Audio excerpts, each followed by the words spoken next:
Welcome to the Explainer. Today, we're diving into the Market Chameleon Earnings Calendar to completely decode earnings season chaos. Earnings season is totally chaotic, right? But this calendar is your ultimate toolkit for finding actionable, data-driven trades. We're going to sweep left to right, moving smoothly from basic timing awareness to some seriously complex market catalysts. So first up, timing. BMO is before market opens, and AMO is after market close. Think GE, for example. An aftermarket close release literally gives you the strategic advantage of a whole trading day to prepare. But hey, the press release is just step one. Management conference calls, those are the real volatility wildcards. Look at FCX. A press release drops, the stock moves, but their 10 a.m. call could literally reverse everything. So, the million-dollar question, how much will a stock actually move? To figure that out, we check market consensus.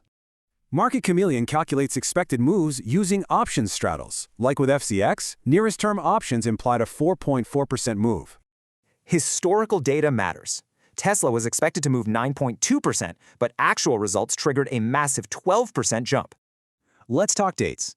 Projected earnings dates actually help you avoid overpaying for options before a company officially confirms.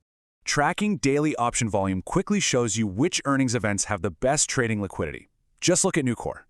Need to filter the noise? Just narrow down this dense data using market cap, custom watch lists, or PE ratios. You've got the ultimate toolkit now. So how are you going to leverage these expected moves in your next trade?